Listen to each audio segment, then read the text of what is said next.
تو الحمدللہ ہم سنی مسلمان جب جنت میں جائیں گے تو اللہ رب العزت وہاں اپنے نیک بندوں کا نکاح اپنی نیک بندیوں کے ساتھ فرمائے گا۔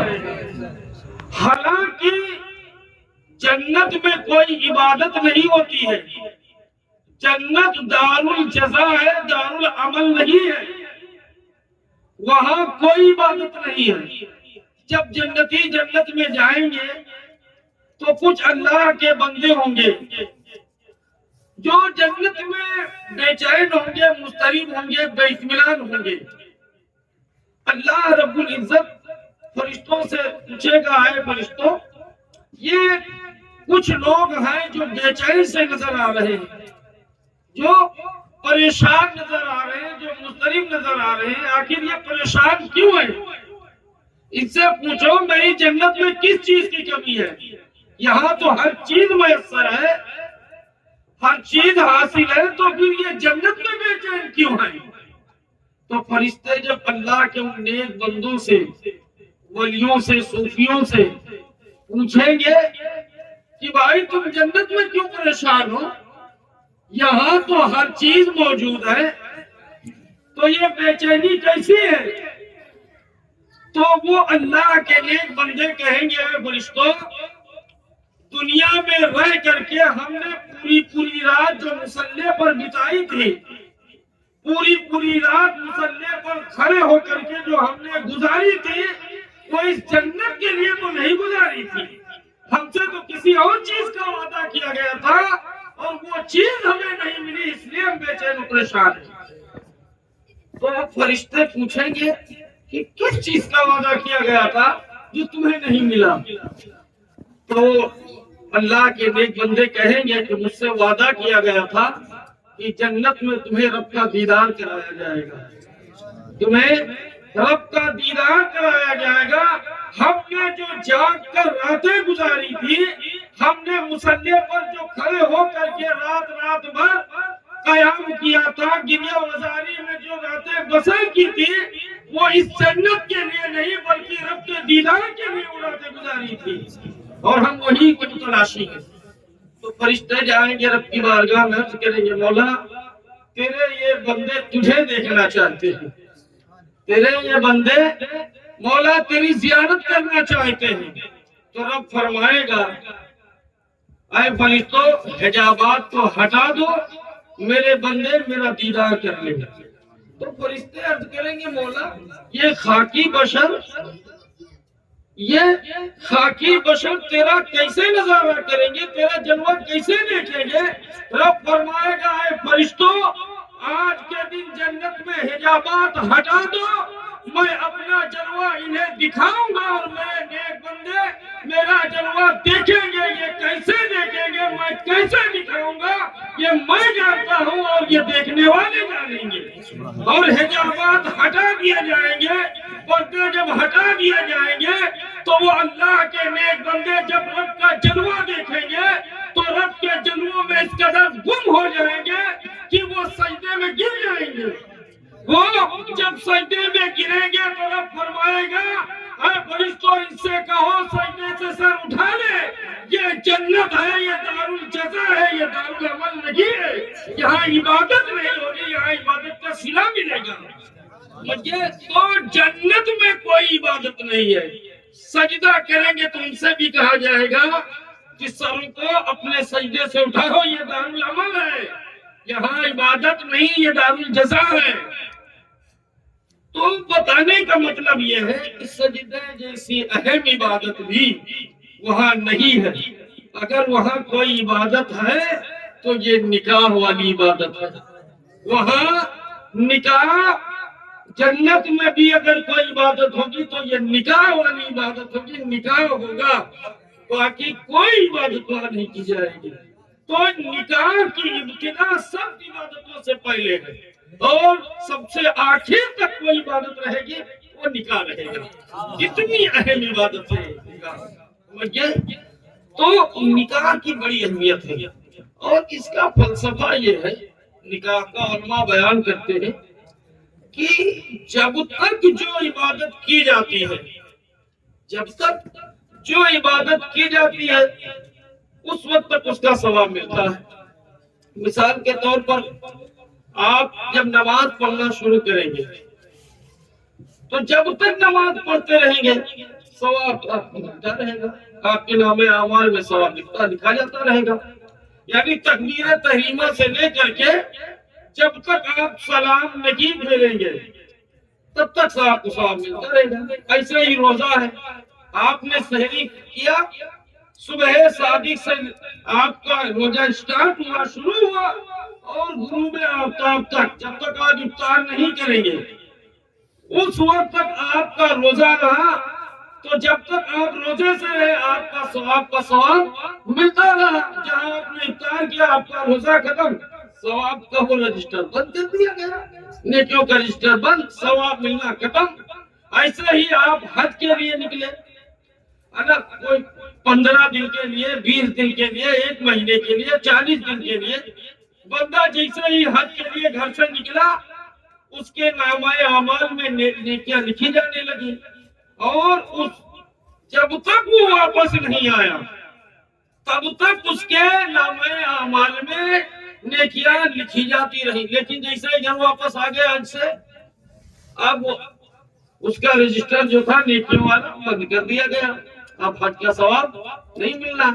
بتانے کا مطلب یہ ہے کہ جو بھی عبادت کی جاتی ہے تو جب تک کی جاتی ہے اس وقت تک اس کو ثواب ملتا ہے، جیسے ہی عبادت بند ہوئی اس کا ثواب ملنا بند ہو جاتا ہے۔ لیکن نکاح یہ ایک ایسی عبادت ہے جو 1 دن کے لیے نہیں کی جاتی ہے، نہ 1 گھنٹے کے لیے کی جاتی ہے، نہ 1 سال کے لیے کی جاتی، بلکہ پوری زندگی کے لیے یہ عبادت کی جاتی ہے۔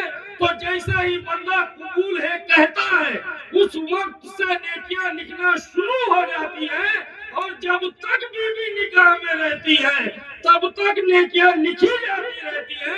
اگر پوری زندگی بیوی نکاح میں رہے تو پوری زندگی نکاح کی نیکیاں لکھی جاتی رہتی ہے۔ تو نکاح ایسی عبادت ہے جو ختم نہیں ہونے والی، نا پوری زندگی رہے گی نکاح کی یہ عبادت، اور پوری زندگی بندہ جو اس کا ثواب پاتا ہے، وہ سوتا رہے، جاگتا رہے، چلتا رہے، پھرتا رہے، اس کا ہر شمار۔ ہاں شرط یہ ہے کہ نکاح کیا جائے تو نفس کی تسکین کے لیے نہ کیا جائے، رسم و رواج کی ادائیگی کے لیے نہ کیا جائے، بلکہ نکاح اس لیے کیا جائے یہ حضور کی سنت ہے۔ حضور کی سنت سمجھ کر کے جو اس نکاح کو کرے گا تو جب تک اس کے نکاح میں بیوی رہے گی تب تک ثواب ملتا رہے گا۔ یہ نکاح کا فلسفہ ہے۔ اور حضور نے فرمایا کہ نکاح لوگ 4 وجہوں سے کرتے ہیں، 4 چیزیں دیکھتے ہیں۔ پہلی چیز لوگ مال دیکھ کر کے نکاح کرتے ہیں، دوسری چیز لوگ حسب و نسب خاندان دیکھ کر کے نکاح کرتے ہیں، تیسری چیز حضور نے فرمایا لوگ حسن و جمال کو دیکھ کر کے نکاح کرتے ہیں، اور چوتھی چیز جو ہے وہ دینداری ہے، لوگ دینداری کو دیکھ کر کے نکاح کرتے ہیں۔ تو جو نکاح مال کو دیکھ کر کے کرتا ہے تو مال کا تو کوئی ٹھکانہ نہیں، آج ہے کل آگے کنگال ہو جائے۔ حسن و جمال خوبصورتی بھی ایک وقت تک رہتی ہے، اس کے بعد وہ بھی غائب ہو جاتی ہے۔ حسب و نسب کا کوئی عطا پتہ نہیں، آج بہت عزت دار گھرانہ ہے، کل کچھ ایسے لوگ کچھ ایسا کام کرتے ہیں اس خاندان کے لوگ کہ وہ خاندان جو بدنام ہو جائے۔ حضور نے فرمایا ان 3 چیزوں کو چھوڑ کر کے تم نکاح کرو تو دینداری کو دیکھ کر کے نکاح کرو، اور جب تم دینداری کو دیکھ کر کے نکاح کرو گے، دین کے اعتبار سے نکاح کرو گے تو دین میں کمی نہیں ہوتی ہے، دینداری میں زیادتی ہی ہوتی ہے، دینداری میں بڑھوتری ہی ہوتی ہے۔ اور جب دینداری کو دیکھ کر کے نکاح کیا جاتا ہے تو اللہ اس کا آج دنیا میں بھی عطا فرماتا ہے، آخرت میں بھی عطا فرماتا ہے۔ اس لیے جب بھی نکاح کیا جائے تو دین دیکھ کر کے، سمجھئے، دنیا دیکھ کر کے نکاح نہ کیا جائے۔ اور اللہ کے رسول صلی اللہ علیہ وسلم نے فرمایا اے گروہ صحابہ، تم میں جو استطاعت رکھتا ہو وہ نکاح کرے۔ تو کچھ صحابی حاضر ہوئے، نوجوان صحابی، کہا یا رسول اللہ صلی اللہ علیہ وسلم، ہم میں اتنی طاقت نہیں ہے کہ ہم اس طرح ایک آدمی کا اور بوجھ برداشت کر سکیں، پہلے ہی سے ہمارے پیٹ پہ پتھر بندھے ہوئے ہیں، ہمارے گھر میں کھانے پکانے کا کچھ نہیں ہے، تو ہم یا رسول اللہ نکاح کیسے کریں؟ ہم تو غریب لوگ ہیں، ہم ایک آدمی کا بوجھ برداشت نہیں کر سکتے ہیں۔ اللہ کے رسول صلی اللہ علیہ وسلم نے فرمایا، اے گروہ صحابہ، جب تم نکاح کرو گے تو اللہ تبارک و تعالیٰ نکاح کرنے کی وجہ سے تم میں برکت عطا فرمائے گا، تم مالدار ہو جاؤ گے۔ بتانے کا مطلب یہ ہے کہ نکاح جب کوئی بندہ کرتا ہے تو اللہ اتنی برکتیں عطا فرماتا ہے کہ اگر بندہ غریب اور محتاج ہو، اگر دینداری کو دیکھ کر کے اس نے نکاح کیا ہے تو اللہ اتنی برکتیں نازل فرماتا ہے کہ غربت کو دور فرما دیتا ہے، آدمی خوشحال ہو جاتا ہے۔ لیکن شرط یہ ہے کہ دینداری کو دیکھ کر کے اور مالدار ہونے کی وجہ سے نکاح نہ کیا جائے کہ ہم نکاح کریں گے تو مالدار ہو جائیں گے، نہیں، حضور کی سنت سمجھ کر کے، سمجھئے، حضور کی سنت کو سمجھ کر کے نکاح کیا جائے تو بندہ اللہ رب العزت اس میں برکتیں عطا فرماتا ہے۔ اللہ کے رسول صلی اللہ علیہ وسلم نے سب سے پہلا جو نکاح کیا حضرت خدیجہ الکبریٰ رضی اللہ تعالیٰ عنہا سے۔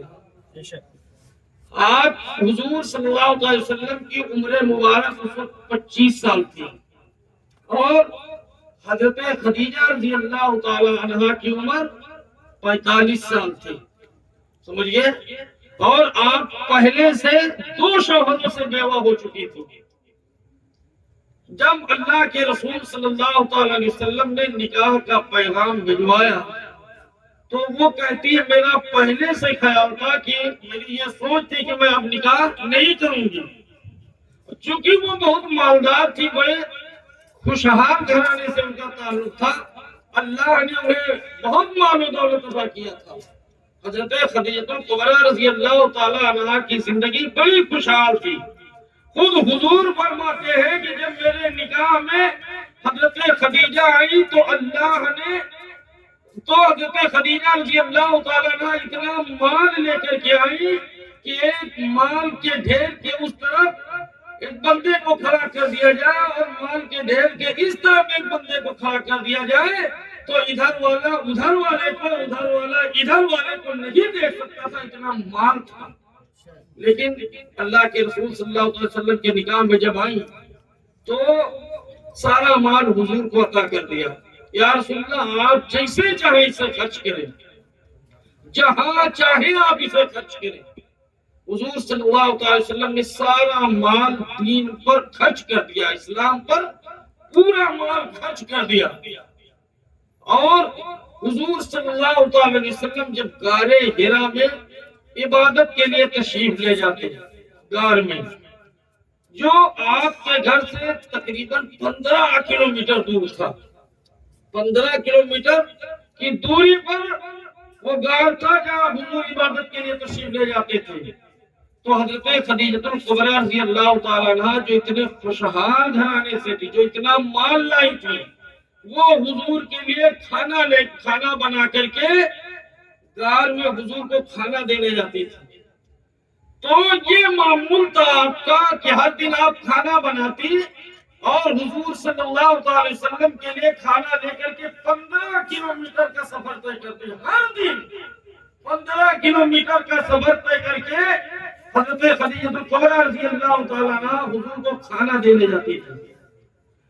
تو اللہ رب العزت کو یہ ادا اتنی پسند آئی کہ ایک دن اللہ رب العزت نے حضرت جبریل امین کو بھیجا اور فرمایا جبریل امین جا کر کے میرے محبوب کو یہ پیغام پہنچا دو کہ حضرت خدیجہ الکبریٰ رضی اللہ تعالیٰ عنہا جو آپ کی خدمت کرتی ہیں وہ اللہ کو بہت پسند ہے، اور میرے محبوب کو بتا دو جا کر کے کہ اللہ حضرت خدیجہ الکبریٰ رضی اللہ تعالیٰ عنہا کو سلام کہتا ہے اور ان پر رحمتیں اپنی نازل فرماتا ہے۔ ہے. اللہ کے رسول کی بارگاہ میں جبریل امین حاضر ہوئے. کہا یا رسول اللہ آپ کی جو خدمت حضرت خدیجہ کرتی ہے اللہ اس پر اتنا راضی ہوا ہے, اتنا خوش ہوا ہے کہ اللہ رب العزت نے سلام بھیجوایا ہے. یا رسول اللہ رب کا بھی سلام پیش کیجئے گا اور میری طرف سے بھی خدیجہ کو سلام پیش کیجئے گا.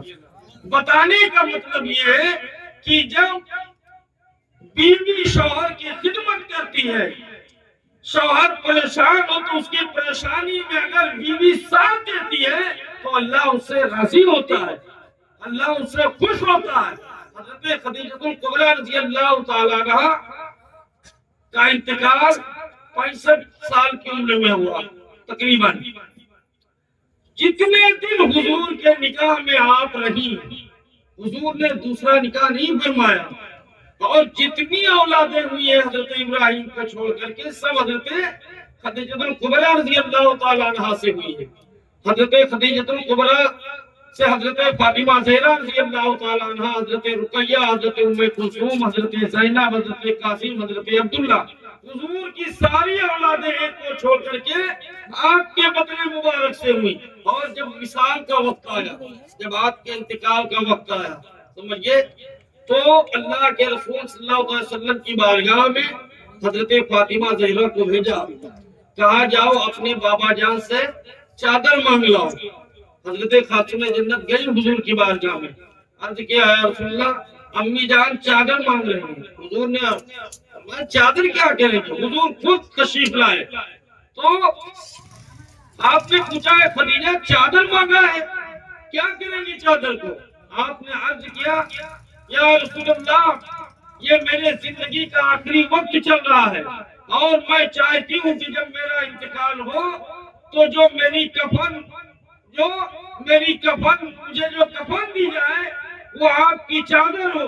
اللہ کے رسول صلی اللہ علیہ وسلم نے جب اتنا سنا تو فرمایا ہے خدیجہ تم چادر کی بات کرتی ہو, اگر تم مجھ سے میری چمڑی یعنی میری کھال طلب کرتی اے خدیجہ تو میں کھال اتار کر کے دے دیتا, اس لیے کہ اللہ اور رسول اتنا زیادہ تم سے راضی اور خوش رہے. تو یہ طریقہ رہا خدیجہ الکبریٰ کا.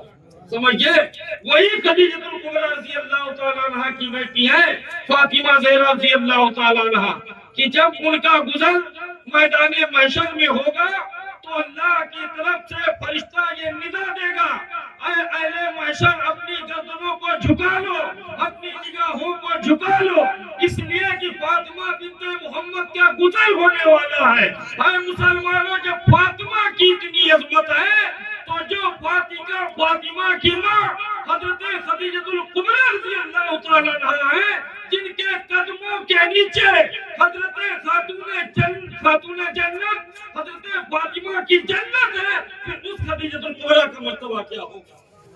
جن کے قدموں کے نیچے حضرت فاطمہ زہرا کی جنت ہے تو وہ جب گزرتی ہے تو حکم ہوتا ہے کہ سروں کو جھکا لو, اپنی نگاہوں کو جھکا لو, اس لیے کہ فاطمہ بنت محمد کا گزر ہونے والا ہے. تو ان کی جنت تو حضرت خدیجہ الکبریٰ کے قدموں میں ہے, پھر ان کا مقام کیا ہوگا؟ یہ مقام و مرتبہ حضور کی خدمت کرنے کی وجہ سے ہوا. سمجھئے شوہر کی خدمت کرنے کی وجہ سے پتہ یہ چلا کہ اگر کوئی نیک خاتون اپنے شوہر کی خدمت کرتی ہے اللہ اور رسول جب اس سے راضی ہوتے ہیں تو اس کا صلہ اللہ رب العزت جنت عطا فرماتا ہے.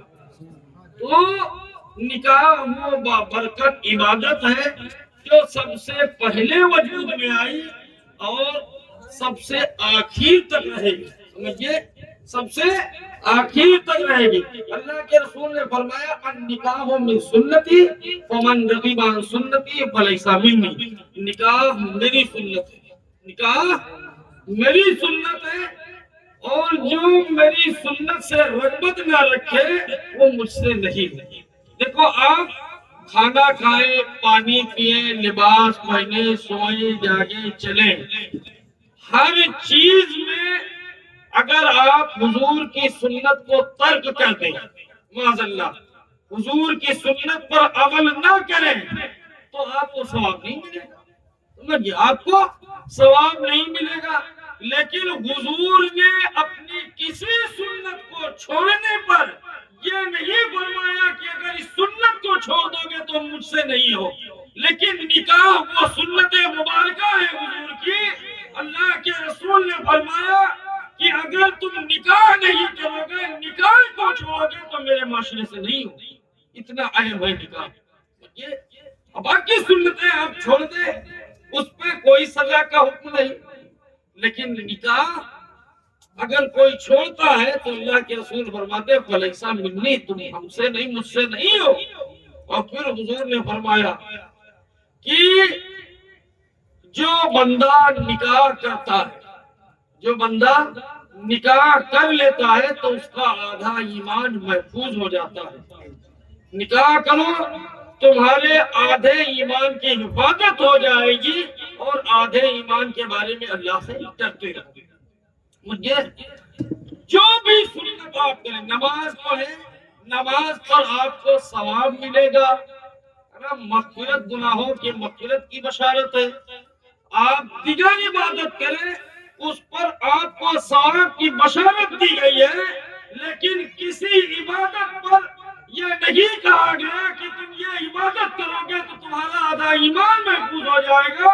اگر کہا گیا ہے تو وہ نکاح جیسی عبادت پر کہا گیا ہے کہ اگر تم نکاح کرو گے تو آدھا ایمان تمہارا محفوظ ہو جائے گا۔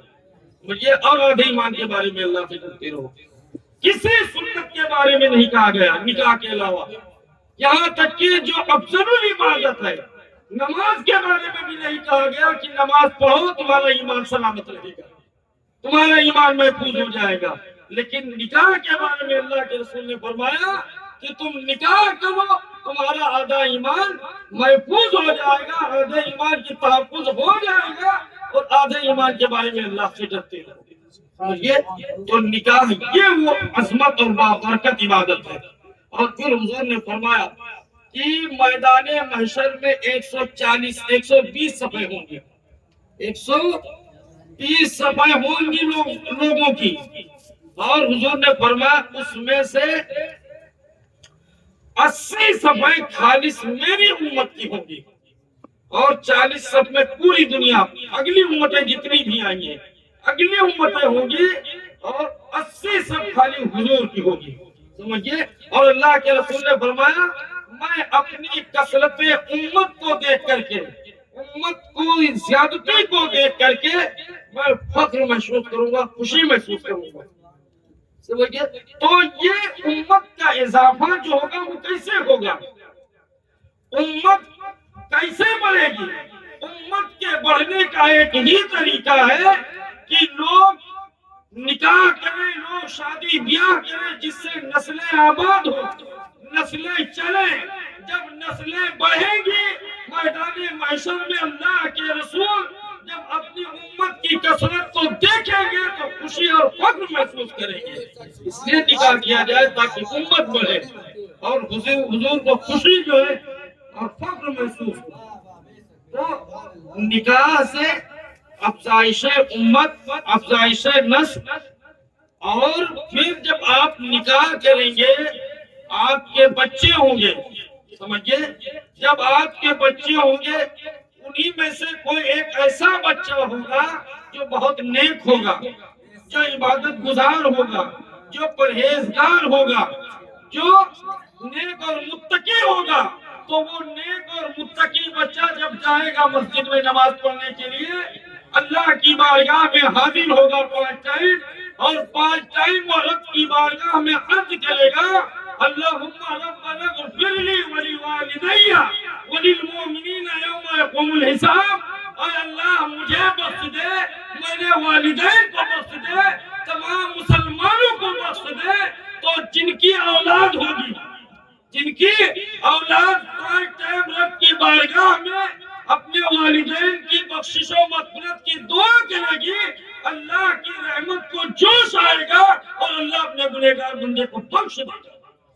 تو یہ بخشش کا ذریعہ کہاں سے ملے گا؟ یہ تو نکاح ہی کے ذریعے حاصل ہوگا نا۔ جب نکاح کریں گے اولادیں ہوں گی، وہ نیک ہوں گی، متقی ہوں گی، وہ عبادت کریں گی، ان کے سلے میں اللہ ہماری بخشش و مغفرت فرمائے گا۔ تو یہ ساری نیت کر کے جب بندہ عبادت کرے گا اور نکاح کرے گا تو اللہ رب العزت اس نکاح میں برکت عطا فرمائے گا، تو اللہ رب العزت اس نکاح میں برکتیں عطا فرمائے گا۔ تو ہماری نیت یہ ہونی چاہیے، شادی بیاہ یہ دنیا داری نہیں، یہ دین داری ہے، سمجھئے؟ یہ دنیا داری نہیں ہے، یہ دین داری ہے۔ آج جو سمجھتے ہیں کہ یہ دنیا داری اور دین داری ہے، یہ عبادت ہے، اور عبادت میں غیر شرعی کام نہیں کیے جاتے ہیں، غلط کام نہیں کیے جاتے۔ اگر عبادت میں غلط کام کیا تو پھر وہ عبادت کہاں رہ جائے گی، سمجھئے؟ تو نکاح کو عبادت سمجھ کر کے شریعت کے دائرے میں لے کر کے کیا جائے تو اللہ اس نکاح میں برکتیں عطا فرماتا ہے، اور اس نکاح کے ذریعے اللہ رب العزت اپنے بندے کی بخشش و مغفرت بھی فرما دیتا ہے، اس کے ذریعے بخشش و مغفرت کے ذریعے بھی پیدا فرما دیتا ہے۔